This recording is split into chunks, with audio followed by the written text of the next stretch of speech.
తాకట్టులో ఉన్న బంగారాన్ని విడిపించి ఆ రోజు ఆన్లైన్ రేటుకే మేము కొంటాం. Sharma gold company. నమస్కారం, వెల్కమ్ టు సుమన్ టీవీ. నేను గీతాంజలి. ప్రస్తుతం మనతో పాటు ఇస్కాన్ నుంచి ప్రణవానంద ప్రభుజీ ఉన్నారండి. ప్రభుజీ గురించి ప్రత్యేకంగా చెప్పాలా, వారు చెప్పేటువంటి మాటలు ప్రత్యేకంగా కృష్ణ భగవానుడు గురించి, అలాగే వారి లీలల గురించి కావచ్చు, ప్రత్యేకించి కొన్ని లైఫ్ లెసన్స్ అనేవి చాలా మందిని వాళ్ళ జీవితంలో డౌన్ అయిపోయినటువంటి సిచ్యువేషన్స్ నుంచి బయటికి రాగలిగాము, అక్కడి నుంచి మేము బయటపడ్డాము అని చెప్పారు. అలాగే ప్రతి అంశం పైన మనకు అర్థమయ్యే రీతిలో వివరిస్తూ ఉంటారు. ఇందులో భాగంగా వారి గురించి తెలుసుకోవాలి, వారి దినచర్య ఏంటనేది కొంతమంది ప్రశ్నలు అడిగారు కామెంట్స్ రూపంలో. అలాగే మీరు ఏవైతే ప్రభుజీ గారి గురించి తెలుసుకోవాలి, వారి మాటల్లో విందామని అడిగారో అవే ఇవాళ ఇంటర్వ్యూలో మనం మాట్లాడబోతున్నాం. ఇంకా ఆలస్యం చేయకుండా ప్రారంభిద్దాం. హరే కృష్ణ ప్రభుజీ. హరే కృష్ణ. చాలా సంతోషం మళ్ళీ కలవటం అనేది. చాలా బిజీగా ఉన్నారు ఈ మధ్య అయితే, అటు ప్రవచనాలు ఇటు ఇంటర్వ్యూస్ అన్ని కూడా. ముంబై వెళ్ళి వస్తున్నారు, ఆశ్రమం దగ్గరే. మళ్ళీ ఫారెన్ కంట్రీస్ టూర్ ఉందని విన్నా. ఆశ్రమంలో ఉన్నాము. తర్వాత మా ఆదిలాబాద్ మందిరంలో బ్రహ్మోత్సవం జరిగింది, అక్కడికి వెళ్ళాము. దాని తర్వాత మళ్ళీ ఇక్కడికి వస్తున్నాము. మళ్ళీ దీని తర్వాత ధనుర్మాస, దాని తర్వాత మళ్ళీ గీతా జయంతి, మళ్ళీ జనవరిలో వెంకటేశ్వర స్వామి కళ్యాణోత్సవం జరుగుతుంది అనమాట దుబాయ్లో, అక్కడికి వెళ్తున్నా. దాని తర్వాత భద్రాచలంలో యాత్ర.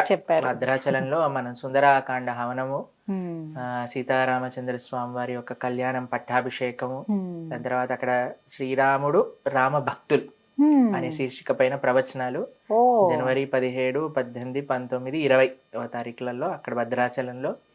దాని తర్వాత కుంభమేళ ప్రయాగ క్షేత్రం. అసలు ఈసారి చాలా స్పెషల్ ఉండబోతుంది ప్రయాగ క్షేత్రంలో మహాకుంభమేళ ఈ వచ్చే సంవత్సరం. కాబట్టి 12 years కి ఒకసారి వచ్చే కుంభమేళ అన్నమాట.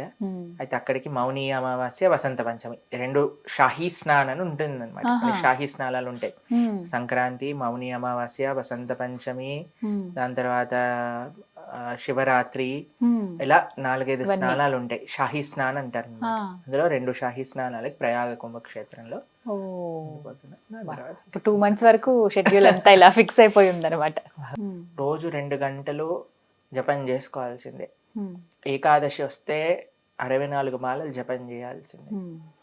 ఏకాదశి ఉపవాస నియమం. అలానే మిగతా ఉత్సవాలకి కావాల్సిన నియమాలు. అలానే ప్రొద్దున పూట అయిపోయింది సాధన అనేది అయిపోదు అక్కడికి. మళ్ళీ ఆరాధన ఇవన్నీ పూర్తి అయిపోయాక ప్రొద్దున పూట 9:30కి మా ఆచార్యులు వారి తలిగ కైంకర్యం అంటారు, వారికి వంట చేసే సేవ ఉంటుంది కాబట్టి అక్కడికి వెళ్తాం.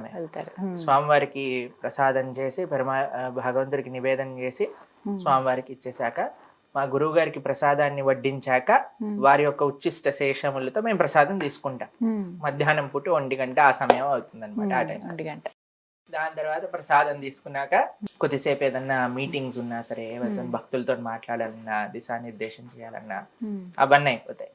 దాని తర్వాత మధ్యాహ్నం పూట 1 గంట సేపు మళ్ళీ అధ్యాయం, మళ్ళీ 1-2 గంటలు ప్రైవేట్ గా ఇంకా ఏకాంతంగా పఠన శ్రవణం, గురువు గారి ప్రవచనాలు, తర్వాత శాస్త్రాధ్యయనం.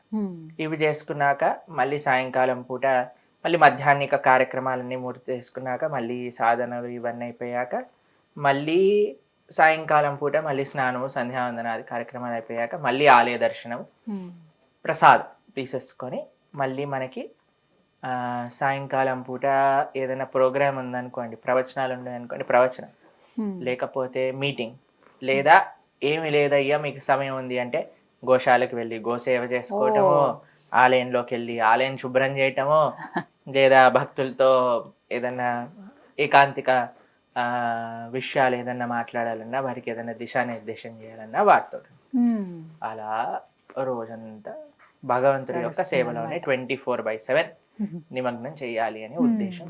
అన్నిటికంటే మెయిన్ ఒక సాధువు ఉండాల్సిన లక్షణం ఏంటి అని అంటే, ఒకటి సాధన, ప్రచారం, 2 చెప్పేవి ఆచరిస్తూ ఉండాలి, దాన్ని 10 మందికి చెప్తూ ఉండాలి. అలా మా జీవితం. మేము లోపలికి తీసుకోవటం, వాటిని బయటికి పంచడం. మా ఆచార్యులు, గురువులు శాస్త్రం చెప్పిన విషయాలను అధ్యయనం చేయటం, సేవ చేయటం. ఇప్పుడు చూడండి, కేవలం జ్ఞానాన్ని సముపార్జన చేసుకుంటే సరిపోదండి, ఆ జ్ఞానాన్ని డైజెస్ట్ చేసుకోవాలి. డైజెస్ట్ ఎలా చేసుకుంటావు? సేవ మాధ్యమం. కాబట్టి ఏ సేవ ఉన్నా సరే చేయవలసినదే. మేము ఆశ్రమంలోకి వచ్చినప్పుడు ప్రతిరోజు కూడా కనీసము మీరు మీరు గోవర్ధనిక విలేజ్ వచ్చినప్పుడు మేము మా వంటశాల చూసారు కదా, మేము అప్పుడు కూడా ప్రసాదం తయారు చేస్తుండే వాళ్ళం భక్తులు. ప్రతిరోజు 10 గంటలు మేము కిచెన్ లో ఉండేవాళ్ళం. 10 గంటలు 10 hours వంట చేస్తుండేవాళ్ళం. కూరగాయలు కట్ చేయటం, పాట్స్ వాష్ చేయటం, ఆ క్లీనింగ్ చేయటం కింద, ప్రతి ఒక్క సేవ. ఈ సేవ చేస్తాము, ఈ సేవ చేయం, మేము భాగవత ప్రవచనాలు చెప్తామండి, మేము ఈ సేవ చేయాలంటివి ఉండదు. అన్నిట్లో భాగవతం ఏం చెప్తుంది అంటే ఆచరణ దాసవన్నీచో గురు సుహృద సౌహృద బ్రహ్మచారి గురుకులే వసంతాంతో గురోర్హితం. ఒక సాధువు గురుకులంలో ఎందుకుంటారా, గురువు దగ్గర ఎందుకుంటారట అంటే బ్రహ్మచారి గురుకులే వసంతాంతో గురోర్హితం. గురువు ఏం చెప్తే అది చేయడానికి ఉంటారు. ఆచరణ దాసవ నీచో, నేను ఇదే చేస్తానండి ఇదే చేయనండి అని ఉండదు. ఏ సేవ ఇచ్చినా సరే అది మహద్భాగ్యంగా స్వీకరించి చేయవలసినది. ఎందుకు? గురు సుహృద సౌహృద, గురువు గారితో ఆ యొక్క రిలేషన్షిప్ ని ఎస్టాబ్లిష్ చేసుకోవడానికి. కాబట్టి మా జీవితం అలానే గడుస్తూ ఉంటుంది. ఉన్న సేవ, ఎవరు ఏ సేవ చెప్పినా చేయటం. ఆహార నియమం ఉంటుందా ప్రభుజీ మీకు? ఆహార నియమం సాత్వికమైన ఆహారం స్వీకరించటం, రోజుకి 2 సార్లు. మళ్ళీ మధ్య మధ్యలో తినటాలు అలాంటివి ఉండవు. అది కూడా భగవత్ ప్రసాదం, స్వామికి నివేదన చేసింది మాత్రమే. అన్నం కూడా అన్నం తింటారా ప్రభుజీ? రైస్ ఉంటుందా అసలు మీ ఆహారంలో? రైస్ ఉంటుంది. ఏదైతే వైదికమైన ఆహారం ఉందో అదే ఉంటుంది. అన్నం, పప్పు, కూర, చారు, చపాతి అంతే. చాలా సాత్వికమైన ఆహారం. సాత్వికమైన ఆహారం ప్రయత్నిస్తా మనం, అలా ఉండడానికి ప్రయత్నం చేస్తాం అన్నమాట. ఎందుకంటే మన మన మనస్సు, మన యొక్క వ్యవహారం అంతా కూడా మనం తీసుకునే ఆహారం బట్టి ఉంటుంది. కానీ డిస్ట్రాక్షన్స్ ఉండవా? యంగర్ జనరేషన్ మీరు, అంటే మీ ఫ్రెండ్స్ కానీ ఎవరైనా మాట్లాడినా, అమ్మా నాన్న ఎప్పుడైనా కాల్ చేసినా ఇలా వాళ్ళు గుర్తు రావటం ఆ బంధాలు? మా అమ్మగారు ఫోన్ చేసినప్పుడు చాలా సార్లు ఏదో ఒక ఆధ్యాత్మికమైన డౌట్ ప్రకారంగానే చేస్తారు. ఇలా ఈ ప్రవచనంలో ఇది చెప్పావు, ఇదేంటి, ఈ బుక్ లో ఇలా రాసింది ఇదేంటి అని చేస్తారనమాట. కాబట్టి అమ్మగారితో నాన్నగారితో మాట్లాడినప్పుడు కూడా ఎలా ఉన్నారు, బాగున్నారా, మీకోసం భగవంతుడి కోసం ప్రార్థన చేస్తున్నా, ఏంటి సంగతులు, ఏమవుతున్నాయి, డిస్ట్రాక్షన్ ఏముందండి, తల్లిదండ్రుల యొక్క కృప వల్లే కదా ఆశ్రమంలో ఉన్నది.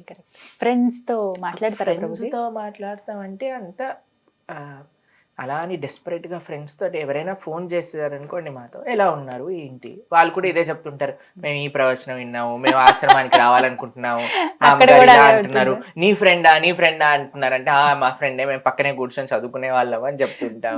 అలా మాకు తెలుసు ప్రణవానంద దాస్ అని అంటూ ఉంటాం. అలా ఏదైనా సరే అని. సాధువు ఏం మాట్లాడతారండి, ఆధ్యాత్మికమైన విషయాలు తప్ప. ఎవరైనా మాకు ఫోన్ చేసినా సరే వాడికి 2 మంచి మాటలు చెప్పటం, వాళ్ళ కుశలంగా ఉన్నారా, బాగున్నారా. ఎప్పుడైనా మీ ఫ్రెండ్స్ గెట్ టుగెదర్ ఏర్పాటు చేశారా, వెళ్ళారా అలా ఏమైనా సందర్భం? మేము ఇంజనీరింగ్ చదువుకున్నప్పుడు భక్తులందరూ కలిసి ఒక ప్రదేశంలో ఉండేవాళ్ళం అనమాట. అయితే కోవిడ్ ముందు ఒకసారి కాంచీపుర క్షేత్రంలో మేము అందరం కలిసి, ఎవరైతే ఒక సెంటర్ లో ఉండేవాళ్ళం అందరు డివోటీస్ కలిసి, వాళ్ళ గెట్ టుగెదర్కి వెళ్ళాను. కానీ అంటే ఫ్రెండ్స్, అంటే క్లాస్ ఫ్రెండ్స్ గెట్ టుగెదర్ అలా అయితే తెలీదు. కానీ కొన్ని సార్లు మా స్కూల్ ఫ్రెండ్స్ ఫోన్ చేస్తారు, మా టీచర్లు ఫోన్ చేస్తారు. మా టీచర్లు మన ప్రవచనాలకు కూడా వస్తారు, మన ప్రవచనాలు వింటారు. వాళ్ళ ఇంటిల్లి పాది అందరు కూర్చొని మన ప్రవచనాలు వింటారు, మెసేజ్లు పంపుతారు.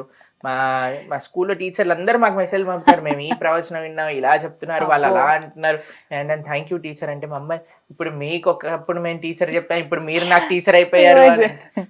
ఎప్పుడైనా సరే మేము అలా విన్నప్పుడు మీకు చూడండి, మనకి కాదు కదా ఇచ్చే రెస్పెక్ట్, మనం భగవంతుని ధరించాం కాబట్టి వచ్చింది ఆ రెస్పెక్ట్. కాబట్టి ఎప్పుడు ఎవరైనా మమ్మల్ని ఏదైనా పొడిగాడు అనుకోండి, మేమంతా కూడా మనసులో కృష్ణ వస్తువు అని అనుకుంటాం. ఆయనకే మా గురువు గారికి, శ్రీల ప్రభుపాదుల వారికి. ఇప్పుడు చూడండి, ఒకసారి మీరు కొన్నిసార్లు ఒక ఊరేగింపు జరుగుతూ ఉంటుంది, పల్లకీలో స్వామిని పెడతారు. ఊర్లలో నుంచి తీసుకెళ్తున్నప్పుడు అందరూ కూడా బిందెలలో నీళ్లు తీసుకొచ్చి ముందు నడిచే వాళ్ళ పాదాల పైన పోస్తుంటారు, అడిగినట్టుగా పోస్తుంటారు, పోసి దండం పెడతారు. ఎవరికి దండం పెడుతున్నారు, ఎందుకు దండం పెడుతున్నారు? పల్లకి పైన, అంటే పల్లకి పైన స్వామిని మోస్తున్నాడు కాబట్టి. ఆ, ఇప్పుడు నన్నెందుకు పొగుడుతున్నారు జనాలు? నేను భగవంతుని ఆశ్రయించి ఆయన యొక్క మార్గంలో నడుస్తున్నాం కాబట్టి. అందరికీ కాబట్టి మన చెప్తున్నారు. గొప్పతనం ఇసుమంత కూడా లేదు. We are just post Mann. స్వామి చెప్పింది 10 మందికి అందించడానికి. కాబట్టి మేము ఏదో అందరు ఇప్పుడు ఇది అంటున్నారు కదా, అది అంటున్నారు కదా, ప్రణవానంద దాస్ ఇలా అలా అంటే మేమేమి ప్రయత్న పూర్వకంగా ఇది నాది కాదు, ఇది ఆచార్య కృప, ఇది భగవత్ కృప అని వినయంతో ఉండడానికి ప్రయత్నం చేస్తాం. ఆ వినయం రావడానికే ఈ సాధన, ఈ తపస్య, ఇవన్నీ కూడా. బట్ అది మీ మంచితనం ప్రభుజీ. ఇంతమంది ఉన్నా అంటే మీరు వయసు చిన్నది ఉన్నా సరే మీకంటే పెద్దవారు ఇంకా ఆఖరికి 80-90 ఏళ్ళ వాళ్ళు కూడా మీ ప్రవచనం కోసం ఎదురు చూడటము, వినటము, అది విని పరివర్తన చెందటం, ఇవన్నీ విన్నా కూడా నాకు భలే ఆశ్చర్యం అనిపిస్తూ ఉంటుంది. అది అదృష్టమే నిజంగా. స్వామి మిమ్మల్ని అలా ఏర్పాటు చేసుకున్నారు ఆ కృష్ణయ్య అనేది. అనుగ్రహం అని అనుకుంటాం మేము. దాంతో పాటు మేము ఎప్పుడు ప్రార్థన చేస్తుంటాం, ఎప్పుడు అహంకారం రానివ్వకు భగవంతుడా మా లోపల, ఇప్పుడు వినయంగా ఉండని, ఇప్పుడు నీ యొక్క దాసుడిగా, భక్తుల యొక్క దాసుడిగా, ఈ భారత భూమి యొక్క సేవ చేసుకునేటట్టుగా, సమాజం యొక్క సేవ చేసుకునే సనాతన ధర్మకుడి యొక్క చిన్న సేవకుడిగా ఉండనివ్వు అని ప్రార్థన చేస్తాను. చాలా సంతోషం. ఎప్పుడు మమ్మల్ని ఏదో గొప్ప వాళ్ళు, ఇంతమంది అంతమంది అని అందరు అంటుంటారు. 5 లక్షలు 8 లక్షల మంది, మాకు నవ్వు వస్తుంది అనమాట కొన్నిసార్లు. ఎందుకంటే మనకు తెలుసు కదండి ఇది మన ప్రయత్నం కాదు, అంత భగవంతుడి కృప చేసేది. బట్ మీరు అలా డౌన్ టు ఎర్త్ ఉండడమే ఇంకెంతో మందికి మార్గదర్శకులుగా ఉన్నారు. హరే కృష్ణ ప్రభుజీ.